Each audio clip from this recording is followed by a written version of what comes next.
안녕하십니까.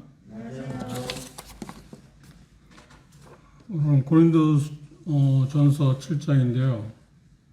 이 주제는 생각보다 민감한 문제입니다. 그런데 젊은 사람들이 이 부분에 대해서 말한다고 하는 건 조금 뭐라 표현할까?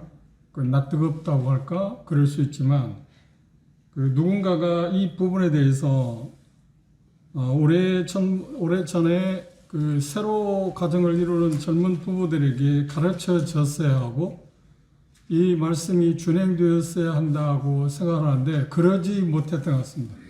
제가 이 부분에 대해서 이제까지 생활하는 가운데서 이 말씀이 어떤 의미를 갖고 있는가 하는 것에 대해서 구체적으로 들어본 기억이 없습니다.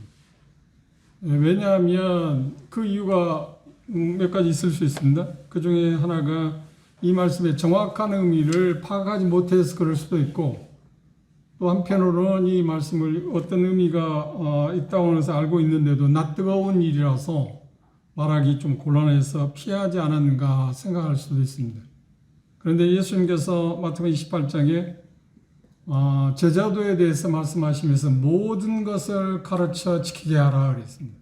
하나님의 말씀이 우리에게 말씀하고 있는 부분은 하나도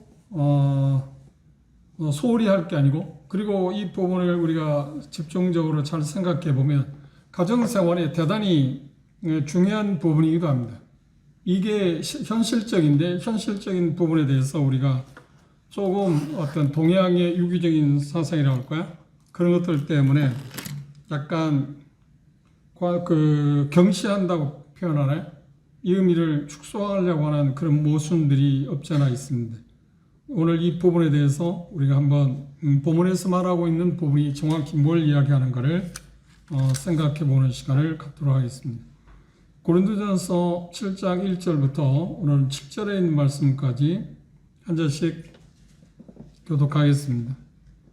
먼저 7장 1절 제가 먼저 읽겠습니다. 너희의 쓴 말에 대하여는 남자가 여자를 가까이 아니함이 좋으나 음행을 피하기 위하여 남자마다 자기 아내를 두고 여자마다 자기 남편을 두라. 남편은 그 아내에게 대한 의무를 다하고 아내도 그 남편에게 그렇게 할지라. 아내는 자기 몸을 주장하지 못하고 오직 그 남편이 하며 남편도 그와 같이 자기 몸을 주장하지 못하고 오직 그 아내가 하나니. 서로 분방하지 말라. 다만 기도할 틈을 얻기 위하여 합의상 얼마 동안은 하되 다시 합하라. 이는 너희의 절제 못함을 인하여 사단으로 너희를 시험하지 못하게 하려 함이라. 그러나 내가 이 말을 하는 허락이요 명령은 아니니라. 나는 모든 사람이 나와 같기를 원하노라. 그러나 각각 하나님께 받은 자기의 은사가 있으니 하나는 이러하고 하나는 저러하니라.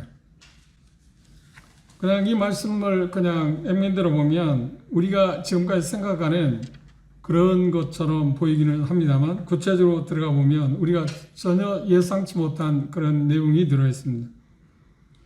이제 고린도전서 7장에서 11장까지는 여기 7장에서 이야기한 것처럼 너희의 쓴 말에 대하여는 그러니까 어떤 질문을 받은 것에 대해서 답변을 지금 하고 있습니다.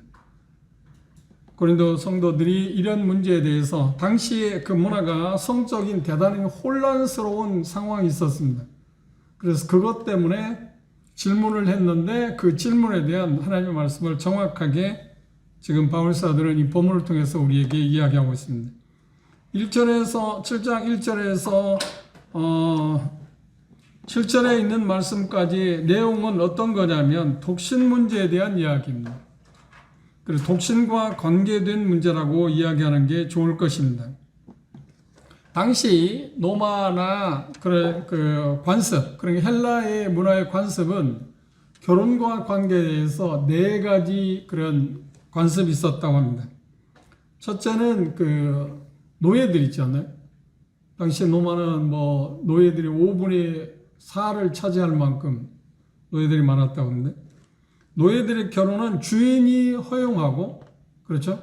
그리고 같이 아름답게 사는데도 불구하고 그걸 파기하거나, 남자 같은 건 팔거나, 여자도 팔기도 해서 그런 결혼, 그러니까 노예들의 결혼이 있고요. 전혀 예상치 못한 겁니다. 또 두 번째가 어떤 결혼이냐면 남자가 여자하고 1년 동안 동거하고 그래서 삶이 좋으면 부부로 인정하는 거예요. 요즘 문화 가운데도 그게 있지 않나요? 결혼하지 않고 뭐 얼마 동안 살아보고 동거해서 좋으면 결혼하는 그런 게 지금 이 초기에도 있었다고 하는 것입니다. 그 다음 세 번째 하나의 그 관습이 있었는데 그게 뭐냐면 아버지가 딸을 돈을 받고 남자들에게 파는 그래서 결혼이라고 표현하기를 합니다만 그런 방법이 하나 있었고요. 마지막 현재 결혼 방식과 비슷한 그런 결혼이 있었습니다. 그런데 대다수 7장에서 나옵니다만 자녀들의 결혼은 그 부모들이 결정을 하고 부모들의 결정에 따라서 결혼하게 되는 그래서 결혼 절차, 형식, 뭐 피로연 그런 것들은 오늘날 하고 있는 그런 결혼 그 시가하고 거의 비슷한 상이하다고 생각할 수 있습니다. 그런데 그 초기에 그 결혼 생활 그것에 어떤 혼란이 많았는데 그 혼란이 있었던 이유들 가운데 몇 가지였는데 그 중에 하나가 뭐냐면 그들이 결혼을 하고 나서도 이혼을 자유스럽게 할 수 있다고 해서 이혼하고 여러 번 또 이혼하고 결혼하는 그런 사태가 있었습니다. 물론 믿지 않는 사람들의 생각이었고 그럼에도 불구하고 여전히 고린도 교회에는 성도들 가운데도 그런 것을 답습하는 사람이 있었다고 하는 겁니다. 그런데 그게 아무런 문제가 되지 않았어요. 왜냐하면 그 사회가 그러니까 사회가 아무런 문제가 되지 않으니까. 오늘 사연 그 이대행님 이야기했지만 동성애가 십몇 년 전만 해도 입에 오르내리지 못했잖아요. 그 추잡한 정말 추악한 죄 가운데 하나였지 않나요? 그렇죠? 그런데 그 당시 십몇 년 전, 20몇 년 전만 해도 그걸 할 때 누구한테 앞에 나와서 그런 이야기를 하기나 했나요? 부끄러워서 말도 못했지 않나요? 그런데 시대가 바뀌어지면서 세상이 그걸 이해하고 받아들이는 쪽 오히려 그것들에 대해서 나쁘다고 잘못된 거라고 하면 범죄라고 하면 차별금지법이라고 하는 걸 만들어서 그게 오히려 불이익을 당하게 하는 그런 사회 풍조가 일어나게 되면 그게 자연스럽지 않을까요? 그렇죠? 자연스러워질 겁니다. 그런데 이미 1세경에 그때 당시 고린도 헬라 문화 가운데는 그런 것들이 비일비재해서 성도들이 구원받고 나서도 그런 것들은 별로 감각이 느끼지 않았습니다. 그리고 이혼이 다반사였고 그러한 것들이 물론 심지어 마태복음 19장에 보면 예수님께서 말씀하는 그 이혼 문제에 대해서 말씀할 때 유대인들 가운데서도 이혼을 자유스럽게 할 수 있다고 생각했습니다. 그 두 학파가 있었는데 한 학파는 음행 외에는 이혼이 가능하지 않다. 그런데 다른 하나의 학파는 어떤 이유가 되든 간에 이혼할 수 있다. 심지어 음식을 맛있게 만들지 않는 그 이유 가운데 이혼할 수 있다. 그러니까 항상 약자는 누구냐면 여자 쪽에 있었습니다. 남자들의 이로운 쪽에. 그런데 성경이 어느 문화권에 들어가게 되면 그 혜택 가운데 가장 큰 것이 뭐냐면 여권신장이라고 하는 그래 여권신장이 좋은 말은 아닌데 근데 여자들이 받던 그런 처우 개선을 받게 된다는 것이 성경이 문화 가운데 끼친 영향 가운데 하나이기도 합니다. 그런 그 부분들이 있었고 또 그 당시 독신 생활이 결혼하는 것보다 훨씬 좋은 거다. 훨씬 좋은 거다 하는 게 뭐냐면 영적인 거다. 훨씬 영적이다. 그러면 결혼한다고 하는데 그건 육신적인 거라고 치부해서 결혼을 하지 않는 쪽으로 선택했습니다. 그래서 많은 사람이 결혼하는 것을 대단히 큰 자랑으로 생각할 만큼 그런 부분들이 있었고요. 그런데 이 부분에서는 이 말씀에서 그런 부분도 있지만 더 중요한 건 뭐냐면 이미 결혼한 부부들이 그 부부 생활이라고 하는 게 있습니다. 성적인 관계를 갖는 그 부분에 대해서 지금 이야기를 하고 있습니다. 이 본문은 그걸 중요시하고 지금 이야기하고 있습니다. 우리가 미처 몰랐던 것, 간과했던 그런 부분들에 대해서 이야기를 하고 있습니다. 그런데 결혼한 부부들이 그 남편이 됐든 아내가 됐든 그 당시 문화가 어떤 문화냐면 결혼을 했는데 중요한 건 뭐냐 부부 생활을 피하는 것이 금욕 생활하는 것이 훨씬 영적이다는 나쁜 풍조가 있어요. 언뜻 들을 때 대단히 영적이지 않나요? 그런데 그게 지금 현대 그리스도인들이 가정을 이루고 있는 형제 자매들의 가정 가운데서도 이 문제 때문에 부부간에 생각보다 심한 갈등들을 겪고 있습니다. 그 좋은 가정을 이루가는 일에 있어서 이 말씀의 원칙을 따라서 하지 못하기 때문에 문제가 많다고 하는 것입니다. 그래서 남편은 남편대로, 아내는 아내대로 각각 어떤 불만족을 느끼거나 어떤 그 갈등을 갖게 되는, 그래서 부부 간의 어떤 마찰, 그런 것들이 심하게 올 수 있다고 하는 것을 생각할 수 있습니다. 그래서 이 부분에서 대단히 결혼 문제에 대해서 혼란스러웠다. 여러 가지 것들이 지금 그 당시 문화하고 하나님께서 말씀하시는 말씀하고 조화를 이루지 못해서 문제가 있었다. 그것 때문에 고린도 성도들은 바울 사도에게 그 결혼 생활 혼란스러운 부분에 대해서 어떻게 하는가를 정확히 알려주십시오 하고 질문한 것에 대해서 이야기를 했습니다. 그 중에 첫 번째 질문이 뭔가요? 독신 문제입니다. 7장 1절에 보면 독신은 좋다고 바울 사도는 이야기하고 있습니다. 독신이 유일하게 좋은 것은 아니다. 중요한 것은 그것입니다. 결혼보다 독신이 나쁘거나 열등하거나 좋거나 열등하지도 않다. 그런데 오늘 우리 문화에서는 독신으로 살면 마치 뭔가 결격 사유가 있거나 문제가 있는 사람으로 치부하지 않나요? 그것 때문에 독신 생활을 하는 일에 대단히 어려움을 겪고 있습니다. 그런데 시대가 흘러감에 따라서 많이 그런 부분이 소화되기도 하고는 있지만 그럼에도 불구하고 여전히 그게 있어요. 그것도 문제고요. 그렇죠? 그런데 이 초기에는 지금 이 말씀이 쓰였을 때 헬라 문화에서는 독신이 그런 대우를 받는 게 아니라 오히려 우월하다고는 의식을 가했어요. 영적이다는 의식을 가했습니다. 그것에 영향을 받아서 캐톨릭에서 사제들은 독신으로 살아야 한다고 하는 것을 주장하기도 했고 그것이 인류적이라고 생각하기 시작했어요. 왜? 그게 영적이다.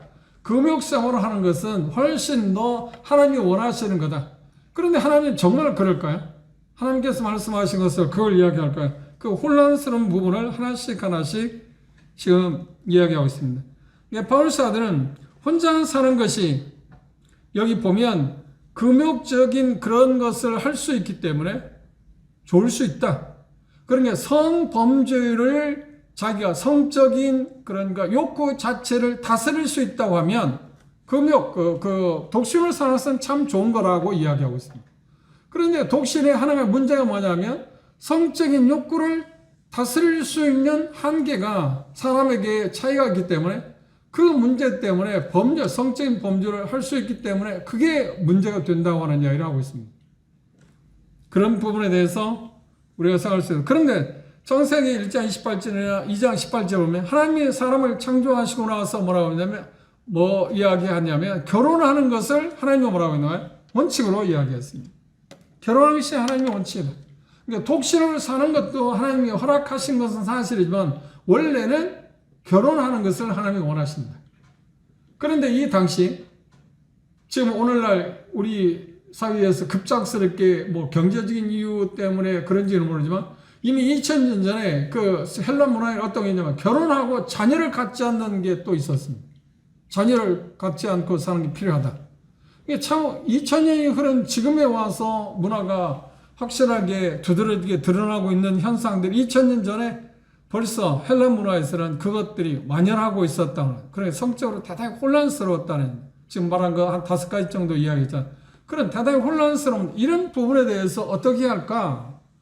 그리고 결혼은 그 당시 부모들이 결정권을 갖고 있는데 부모들이 결정하긴 하지만 자녀들이 그런 부분에 반할 때 그것을 어떻게 할 건가 하는 문제도 드릴 거예요. 고린도 7장 후반부 가면 그런 문제에 대해서도 이야기를 하고 있습니다. 요약하면 독신은 좋은 것인데 중요한 것은 뭐냐면 그러나 독신이 결혼보다 더 영적인 상태거나 그렇다고 해서 하나님께서 더 좋아하는 것은 아니다. 그게 여기에서 7장 1절에서 말하고 있는 부분이다. 두 번째, 7장 2절에서는 독신에게 문제가 뭐냐면 좋은 건 좋은 건데 문제가 뭐냐면 유혹이 많다는 겁니다. 다시 말하면 성적인 욕구를 달랠 수 있는 방법을 자기가 찾아내지 못하면 훨씬 부부로 결혼하고 살 때 이 성적인 범죄에서 피할 수 있는 방법을 그들이 갖고 있지 않기 때문에 어려움이 된다고 하는 이야기입니다. 그래서 나중에 끝부분에 보겠지만 독신은 하나님이 주시는 은사에 달려있다. 그래서 독신으로 내가 독신으로 살아야겠다고 생각했을 때는 그런 성적인 그 욕구를 어떻게 피할 수 있는 방법들을 생각해야 합니다. 그렇게 해서 뭐냐면 다른 일에 열심히 합니다. 그래서 직장을 어떤 합당한 직장을 갖고 그 일에 매진한다든지, 그래 성적인 유혹을 이길 수 있는 어떤 다른 방법을 찾아고 강구하는 것이 필요한 거죠. 그렇지 않으면 사람마다 성적인 욕구라는 게 있기 때문에, 물론 개인차는 있습니다. 그렇죠? 우리 주변에 그 성범죄하는 사람들이 그 가중처벌 가능한데 뭘 찾아? 발목에 그 뭐라고요? 전자팔찌를 찾잖아요. 그 사람들은 왜 그럴까요? 그들은 다른 사람, 그러니까 일반적인 사람에 비해서 훨씬 성적인 욕구가 병적입니다. 그 일종의 질병입니다. 그 일종의 질병입니다.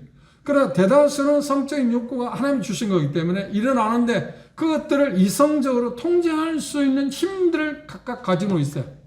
개인차는 있습니다. 그런데 그런 사람들은 그 질병 가운데 하나이기 때문에 어떻게 통제 불가능합니다. 어떤 법으로도 어떤 사회적인 어떤 것으로도 다스릴 수가 없습니다.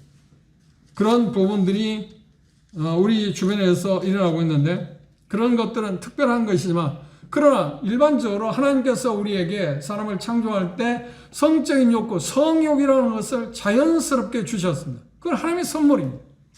그런데 그것을 불법적으로 사용하느냐 하지 않느냐에 따라서 좋을 수도 있고 나쁠 수도 있습니다. 그런데 그 성욕 자체가 나쁜 건 아닙니다. 왜? 하나님이 주신 거니까. 마치 식욕 자체가 나쁜 건 아니지 않나요? 그것을 어떻게 식욕 자체를 조절하느냐 조절하지 못하느냐에 따라서 건강을 해치기도 하고 건강을 이롭게 하기도 하지 않나요? 성적인 욕구도 마찬가지입니다. 성적인 욕구를 독신으로 살 때 그걸 스스로 다스릴 수 없기 때문에 그런 쪽에 위험하다, 유혹이 많다고 하는 것을 이야기하고 있습니다. 그리고 성경에서 하나님께서 우리에게 말씀하셨을 때 결혼의 유익이 뭔가요?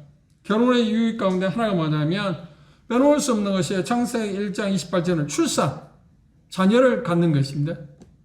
그 다음 두 번째가 즐거움을 위해서도 주어졌습니다. 그렇죠? 결혼이 우리에게 주는 특별한 그 유익 가운데 하나가 즐거움도 있습니다. 그 다음 동반자의 관계입니다. 창세기 2장에서 18절에 그랬습니다. 여자를 만드시고 너는 돕는 배필이다, 조력자 라고 하는 의미를 갖고 있습니다. 그 동반자라고 하는, 이게 아담 혼자 있을 때 독처하는 것이 보기에 좋지 않았기 때문에 아담의 갈빗대를 취해서 여자를 만들고 그에게 이끄셔서 결혼하기 위해서 가정을 이루게 했잖아요. 그게 하나님의 하나의 방법입니다. 그 의롭을 달랠 수 있는 방법, 그것도 하나 있고요. 또 하나는 뭐냐면 가장 중요한 게 뭐냐면 이 말씀에서 보면 그 성적인 욕구를 자연스럽게 합법적으로 다스릴 수 있는 방법 가운데 하나가 뭐냐면 결혼입니다. 독신은 그 방법을 못 갖잖아요. 그 수단을 못 갖고 있기 때문에 훨씬 불리한 입장에 있다고 하는 것을 우리가 생각할 수 있습니다. 결혼이 우리에게 주어지는 특별한 이유 가운데 하나가 뭐냐면 육체적으로 필요를 채워주는, 그것도 하나의 결혼 유익 가운데 하나입니다. 성적인 욕구를 충족시킬 수 있는 방법이 하나가 뭐냐면 결혼입니다. 합법적인, 결혼이라고는 합법성 안에서 이루어질 수 있는 것입니다. 그런데 세상은 계속해서 그 부분에 대해서 탈피하려고 그러고 계속해서 다른 쪽으로 가고자 합니다. 그 다른 쪽으로 가고자 하는 것들이 무엇인가요? 쉬운 말하면 우리가 생각하는데 성폭력, 성폭행, 그 다음 간음죄, 강간이면 폭력인가요? 나 그거 헷갈려. 폭행하고 폭력, 추행하고 그런 차이가 있는데, 그런 거 있고, 더 나아가서는 동성애도 있고, 그 다음 또 뭐가 있나요? 일부 다처제도 있고요. 이게 계속해서 내려오는 것입니다. 그리고 일부 다처제는 아닐지는 몰라도 남편들이 남자에게는 여자들을 두세 명을 거느릴 수 있다. 그래서 그게 이제 일부 다처제 중에 하나일 수 있지만, 또 하나 문화가 성적인 문화 가운데 일어나는 것 가운데 하나가 뭐냐면 남자는 쉽게 말하면 외도해도 상관이 없다. 별 문제가 없다. 그렇죠? 그래서 헌법상 몇 년 전까지도 간음죄가 어떤 문제가 되었는데 그걸 철폐해버렸습니다. 이건 상관이 없다. 그런데 일반적으로 보면 남자들이 그 죄를 범하는 거 많지 여자들이 그 죄를 범하는 건 적. 그런데 최근에 와서 어떤 매체를 들으니까 세상에 여자들이 심하다고 하는 말을 듣기도 했습니다. 전 같으면 전혀 생각지도 못하는 지금 세상이 가운데 우리가 지금 살고 있습니다. 감히 아녀자들이 다른 남자를 두고 자기 남편 외에 다른 남자와 정을 통한다는 것을, 그리고 그것을 자랑하고 자연스럽게 삶을 누린다는 것을 생각지도 못한 일 아닌가요? 오래전부터 남자들은 그렇게 했습니다. 그런데 여자는 그렇게 하지 않았는데 그게 지금은 자연스러워진다고 하는 그런 이야기를 제가 들은 일이 있습니다. 그런 부분들이 우리 사회에서 많이 나오고 있습니다.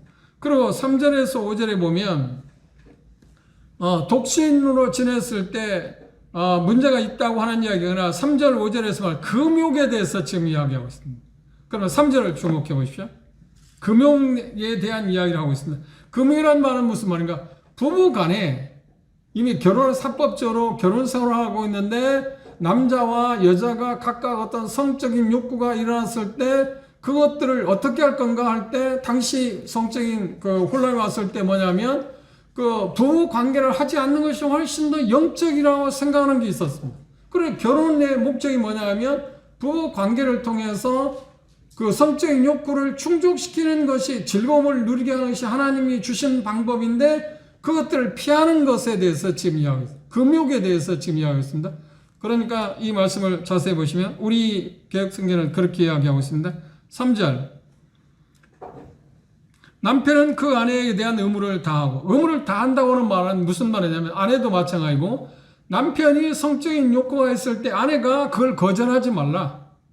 그리고 아내가 성적인 욕구가 있을 때 남편이 그걸 거절하지 마라. 금욕하지 말라는 겁니다. 무슨 말인지 이해하셨죠? 그런데 이 부분에서 대단히 지금 우리 문화 가운데 어려움이 드는 게, 그래 가정생활, 부부 생활 가운데서 갈등이 소지가 있는 게 바로 이 부분입니다. 왜냐하면 아내 일반 그 어떤 학자가 그걸 조사했는데 남편의 성욕하고 여자의 성욕을 조사해 보니까 남편의 성욕이 훨씬 더 많다. 여자보다도. 그러면 부부 생활 가운데 결혼한 사람들 부부 생활 가운데 남편이 요구가 더 많을까요? 여자 요구가 더 많을까요? 당연히 여자보다는 남편이 요구가 많잖아요. 그러면 남편이 요구할 때 여자는 어떻게 한다고요? 여기 표현 가운데 뭐라고 해야 돼? 그걸 거절하지 말라는 겁니다. 그런데 대다수의 심지어 자매들조차도 그걸 잘 받아들이지 않습니다. 아내가 성적인 요구를 할 때 남편은 어떻게 해요? 거절하지 말라. 그렇죠. 응해한다. 자기 기분과 상관없이. 이건 대단히 어떤 면에서 기술적인 면일 수도 있습니다. 그런데 문제는 뭐냐면 우리 문화에서는 도덕적인 어떤 문화에서는 이런 부분에 대해 쉬쉬해 왔습니다. 그래서 지금 본문에서 말하는 바가 바로 그런 겁니다. 부부 생활 가운데서 남편도 성적인 욕구에 있을 때, 아내의 성적인 욕구가 있을 때 아내가 요구할 때 거절하지 말아야 하고 남편이 요구할 때 아내도 거절하지 말아야 돼. 응해야 한다.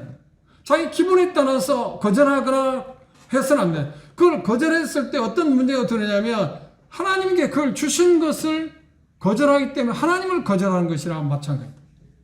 그 이야기입니다. 이건 대단히 중요한 이야기입니다. 그렇죠? 그런데 제가 그 어떤 지역교회, 시골에 있는 지역교회 가서 자매들하고 성경 공부하는 건데 이 부분에 대해서 제가 한번 낯뜨거운 이야기 같이 보이지만 한번 이야기를 해본 일이 있습니다. 그럴 때 아내 그 자매들한테 의견을 물어봤습니다. 가정생활에서 남편이 요구가 더 많습니까? 자매들 요구가 많습니까? 그러니까 자매들 그 생각을 뭐냐면 남편이 요구가 많은데 어떤 때는 귀찮다는 거야.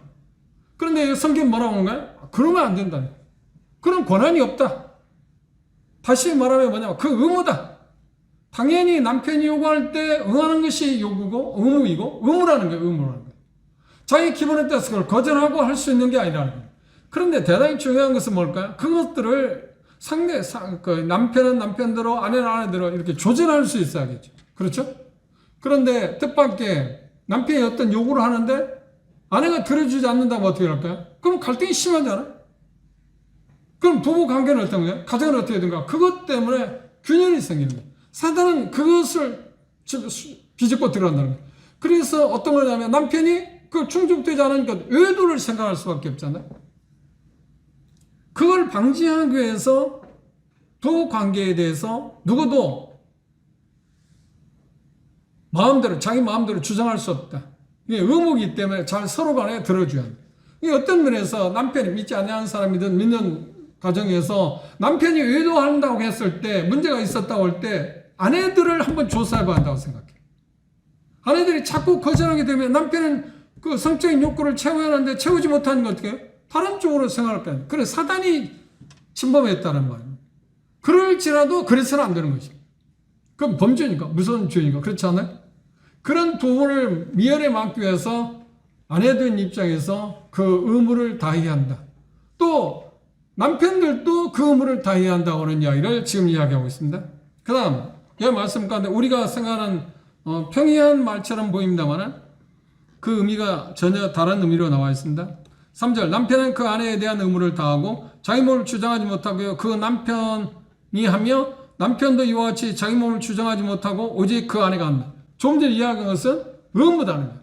나는 내 마음대로 거절할 수 있는 게 아니라는 겁니다. 상대방이 요구할 때 거기에 응해야 한다 하는 것을 지금 이야기하고 있습니다. 그리고 5절에 보면 서로 분방하자. 이 분방하지 말라고 할 때 우리는 그냥 문자대로 방을 따로 쓴다? 그런 쪽 이야기잖아요. 그런데 그런 의미가 아닙니다. 여기서 금욕을 지금 이야기하고 있어요. 지금 3절에서 이야기하는 3절, 4절에서 이야기한 것처럼 남편이 어떤 것을 요구하는데 그걸 거절하는 것. 아내가 뭘 요구하는데 남편이 거절하는 것을 뭐라고 하냐? 분방한다. 금욕. 난 그 성적인 부부 생활을 하고 싶지 않은데? 지금 그걸 이야기해요. 그렇게 해서는 안 된다. 그렇죠? 이 분방이라는 말의 의미를 정확하게 우리가 이해하지 못하기 때문에 뭐 방을 따로 쓴다? 방을 따로 써서는 안 되겠죠. 그렇죠? 그런데 여기 말 가운데서 몇 가지 특이한 사항이 있습니다. 어쩔 수 없는 상황에서는 그렇지. 금욕적인 생활을 할 수도 있다. 그런데 어떻게 하라고요? 그 이유가 뭐냐면 첫째 얘기표하는데 기도할 틈을 얻게 해서. 그러면 그것도 어떻게인가요? 남편이나 아내가 내가 뭐 어떤 특별한 일로 기도하기 하는 시간이 필요하니까 일주일간 기도를 해야 하기 때문에 아니면 한 달간 기도하기 하나님께 정했기 때문에 그 당신이 어떤 요구를 내가 들어줄 수 없다거나 또 아내가 그러거나 남편이 그래서는 안 된다고 하는 겁니다. 어떻게 합의해야 한다는 거예요. 그렇죠? 이게 대단히 중요한 문제입니다. 자기들이 주어진 의무에 대해서 어떤 핑계를 대고 그런 것을 피할 수 있는 방법을 강구하지 말라고 하느냐. 금욕적인 생활을 하지 말라고 하는 이야기입니다. 그런데 부부간에 합의했을 때는 어떻게 하나? 할 수 있다. 또 두 번째 어떤 경우가 있나요? 그렇죠. 어떤 질병 때문에 할 경우는 어쩔 수 없지 않나요? 그렇죠? 그런 때 그런 경우도 있고 그리고 이제 그 여자들의 달거리라는 게 있잖아요. 뭐 그런 경우. 그렇죠? 그런 경우가 있습니다. 그리고 구약의 한 사례를 보면 이런 사례가 있었습니다. 출애굽기를 한번 보십시오. 19장입니다. 9절에서 15절에 있는 말씀까지 보면 내용이 뭐냐면 하나님께서 모세를 통해서 율법을 주시려고 할 때 이스라엘 백성들에게 경건을 그러니까 거룩함을 유지하기 위해서 뭐냐 3일 동안 부부관계를 갖지만 이게 특별한 케이스입니다. 그렇죠? 그걸 분명히 이야기하고 있어요. 이 구약적인 거지만 그것에 대해서 언급을 해놓았습니다. 이런 예가 있습니다. 어떤 경건한 어떤 일들을 위해서 그런데 분명한 것은 뭐냐면 부부간에 합의하에 해야 한다. 합의하에. 그렇죠? 남편이 자기 멋대로 아내가 자기 멋대로 해서는 안 된다고 하는 겁니다. 그리고 대단히 중요하면 그것이 끝날 경우에 어떻게 하느냐? 합방 그러니까 다시 말하면 금욕적인 생활을 청산해야 한다. 그렇게 하지 않을 때 어떤 문제가 온다고 그랬나? 여기 표현 가운데 그렇게 말했습니다. 자, 5절 하반절 5절 계속해서 서로 분방하지 말라. 다만 기도할 틈을 얻기 위하여 합의상 얼마 동안은 하되 다시 합하라. 그래 금욕 생활을 끊으라는 것입니다. 그렇죠? 이는 너희의 절제 못함을 인하여 사단으로 너희를 시험하지 못하는 금욕 그러니까 합의상 금욕 생활을 했습니다. 일주일가 때 얼마가 됐어?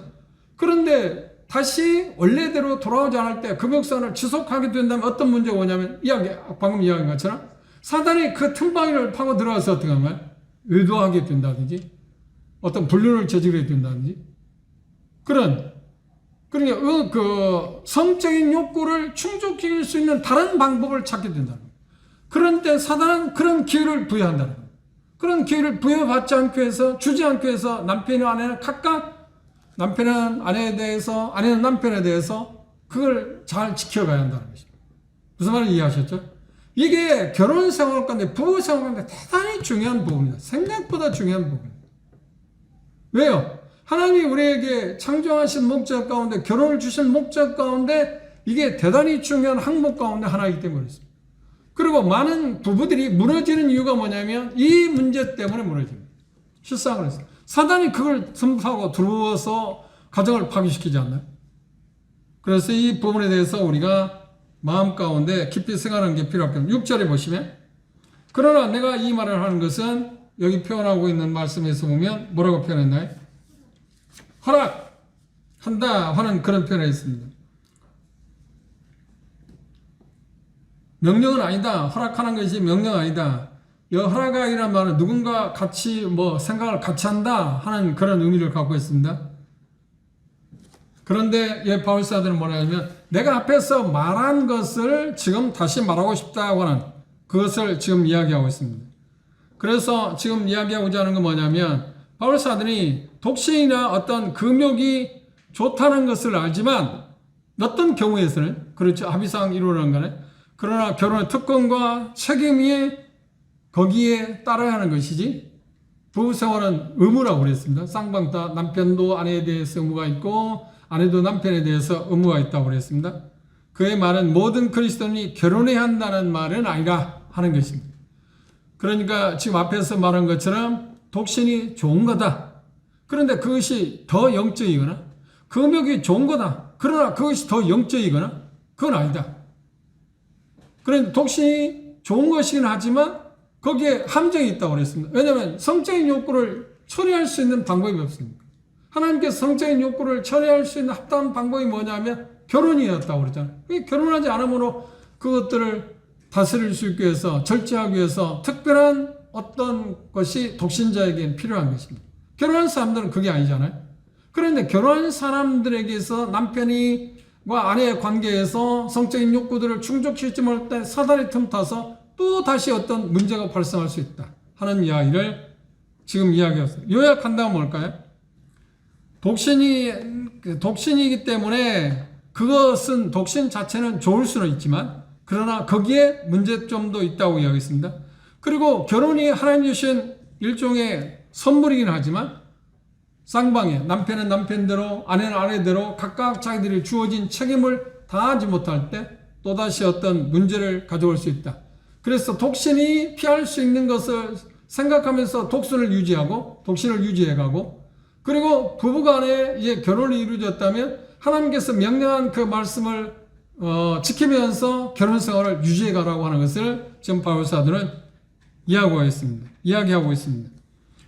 여기서 우리가 주목해야 할 건 뭔가요? 독신이 비혼입니다. 그리스도인들에게 있어서 좋은 것이라고 바울사들은 이야기했습니다. 자기 자신도 독신으로 지내고 있고 그렇기 때문에 좋은 거라고 말하지는 않습니다. 차후에 우리 7장 후반부에 가면 왜 독신이 좋은 것인가 하는 이유를 설명하고 있습니다. 그때 그 문제에 대해서 생각합니다. 하나님의 모든 그리스도인이 주신 것은 아니다. 독신은 하나님 주신 일종의 은사다. 은사를 가진 사람만이 그렇게 할 수 있다. 그래서 마태복음 19장에 예수님은 그 부분에 대해서 이렇게 표현했습니다. 마태복음 19장으로 돌아볼까요? 10절, 제자들이 가로되 만일 사람이 아내에게 이같이 할진대 장가들지 않는 것이 좋습니다. 이혼 문제에 대해서 이야기하고 나니까 제자들이 질문했습니다. 그다음 11절, 예수께서 가르치되 사람마다 이 말을 받지 못하고 오직 타고난 자라야 할지니라. 어미의 태로부터 된 고자들, 어미 태로부터 된 고자가 누굴까요? 그렇지, 어떤 질병으로 인해서. 그 다음 사람이 만든 고자는 환관들. 다니엘도 환관이었습니다. 바벨론 포로로 끌려갈 때 그들은 다 거세당했어요. 새 친구도 다 마찬가지인데. 그리고 천국을 위하여 스스로 된 고자도 있다. 그런데 여기 말씀 가운데 뭐라고 해요? 결론이면 이 말을 받을 만한 자는 받으라. 아무나 그걸 할 수 있는 게 아니라 하나님이 주신 특별한 은사를 받은 사람만이 독신으로 지낼 수 있다는 겁니다. 그런데 문제는 뭐냐면 그걸 제가 선택할 수 있다는 겁니다. 그렇죠? 그런데 여기 말씀에서 본문에서 고린도전서 7장에서 지금 이야기하고 있는 것은 여기 7절을 주목해. 나는 모든 사람이 나와 같기를 원한다. 나와 같다는 것은 독신으로 지는 걸 원한다. 그러나 각각 하나님께 받은 자기의 은사가 있으니 하나는 이러하고 하나는 저러하다. 하나는 이러하고 하나는 저러하다는 말은 독신으로 지낼 수 있는 사람도 있고 결혼할 수 있는 사람도 있다. 라고 이야기하고 있습니다. 이 하나님께 주신 것에 의해서 자기들이 삶을 살아야 한다. 그래서 이미 결혼했을 때 결혼을 오용해서도 안 되고, 그렇죠? 결혼했을 경우에 독신을 탐내서도 안 됩니다. 이미 결혼했는데. 그렇죠?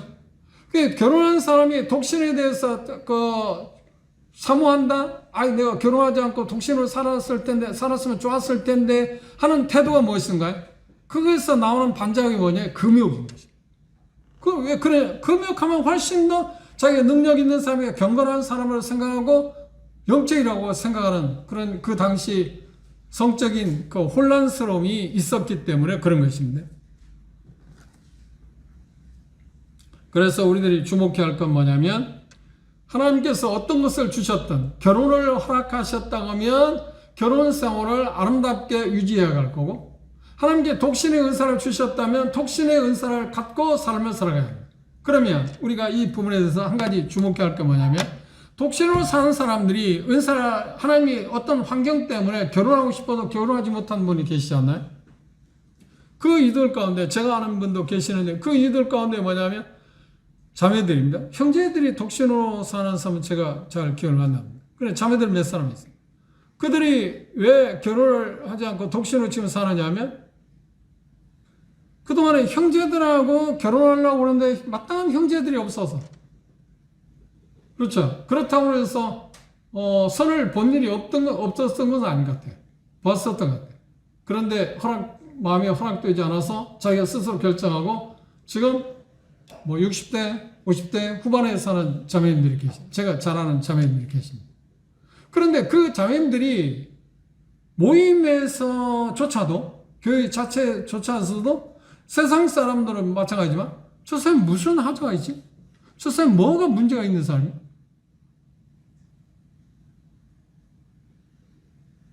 일종의 색안경을 끼고 본다는 거죠.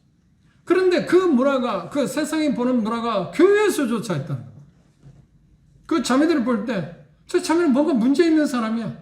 문제 있는 사람이 아니잖아. 우리 칭찬하면 더 존경해야 할 사람들 아닌가? 존경받아야 할 사람 아닌가? 왜? 하나님의 말씀대로 주 안에서 결혼하기 위해서 기다렸는데 없었기 때문에 마땅히 없었기 때문에 지금 홀로 살고 있으니까 독신을 사는데 얼마나 우리가 그 사람들 우대하고 존경하고 칭찬해야 돼. 그런데 마치 그런 생각한다. 저 자매는 뭐가 문제 있는 사람. 농담 삼아 저 자매는 눈이 높아서 그랬겠지. 라든지 정말 조심해야 돼요. 왜냐하면 그들에게는 하나님이 은사로 독신을 살 수 있는 은사를 주셨기 때문에 사는 거 아닙니까? 그렇죠? 결혼한 사람이 그 사람들을 비하시킬 필요도 없고 또 결혼한 사람들 그 사람들을 탐낼 필요도 없습니다. 그리고 독신을 사는 사람은 결혼한 사람들에 대해서 어떻게 생각하는가요? 나도 결혼했으면 더 좋았을 텐데 할 필요도 없는 거잖아요. 지금 자기에게 각각 주어진 삶을 하나님이 주신 거라고 생각하고 합당하게 삶을 사는 것입니다. 독신을 사는 사람은 어떻게 해요? 음욕이란 문제를 피할 수 있는 방법이 자기들에게 하나님 주신 방법이 없기 때문에 그것들을 어떻게 절제할 수 있을까 하는 걸 방법을 찾아가야 할 거고, 그렇죠? 결혼한 사람들, 여기 말씀하고 있는 것처럼 하나님께 주신 그 즐거움을 남편과 아내가 각각 자기에게 주어진 의무입니다. 그건 의무입니다. 특권이 아닙니다. 그래서 아름다운 부부생활 그리고 가정생활을 통해서 주님의 영광이 드러나는 그런 기회가 되기를 바울사도는 지금 이야기하고 있습니다. 다음 시간에 보면 지금 결혼에 대한 하나님의 지침에 대해서 8절에서 16절에 나와 있습니다. 그걸 다음 시간에 오실 때 한번 읽어보시기 바랍니다. 오늘 다시 한번 강조합니다만 특별히 5절에서 이야기하고 있는 분방이란 말을 오해하지 마십시오. 이 말의 정확한 의미는 금욕생활을 하는 것입니다. 지금 방만 따로 쓰는 게 아니고 금욕생활을 하는 것. 그것을 하나님이 거절하셨어요. 요구하는 게. 그런데 왜 그 당시 그런 게 있었느냐 하면 고린도 지역에 있으면 헬라 문화가 뭐라고 했어요? 결혼하고 금욕생활하면 훨씬 영적이다고 생각합니다. 독신의 사람들은 결혼한 사람은 훨씬 자기들이 영적이다. 하나님이 더 즐기게 받을 사람이라고 생각해요. 착각해요. 그건 여전히 잘못된 거죠.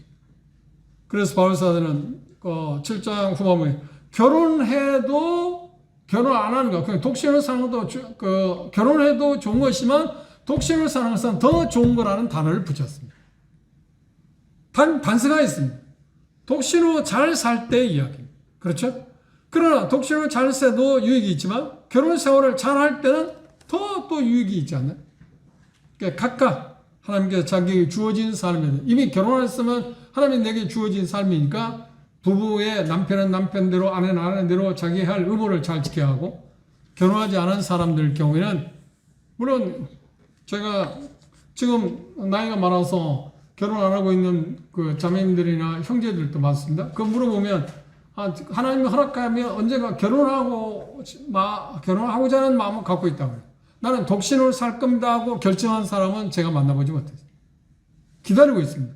그런데 그 시간이 흘러감에 따라서 뭐 한 살, 두 살 그렇게 30대, 40대, 50대 가도 마땅하지 않으니까 어때? 결국은 독신으로 지금 사는 거 아닌가?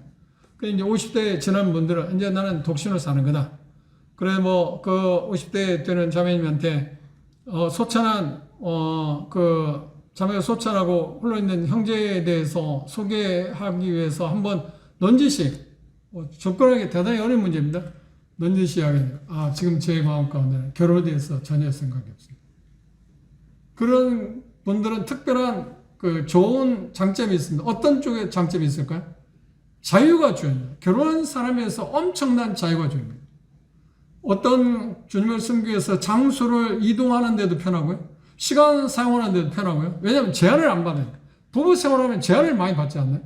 그리고 자녀가 있으면 또 더 제한을 받지 않나요? 그러니까 독신이 주는 의미가 훨씬 더 좋은 점이 많이 있는 것은 사실입니다. 단 성적인 욕구를 어떻게 절제할 수 있을까? 어떤 방법으로 그것을 대신할 수 있을까 하는 것을 찾는 거에 대단히 필요합니다. 그래 찾을 수 있는 방법인 거 뭔가 다른 일이 부지런해요. 그래 분주해요. 그렇죠? 그 방법을 우리가 찾는 게 필요할 거라고 생각합니다. 여기까지 오늘 말씀을 마치겠습니다.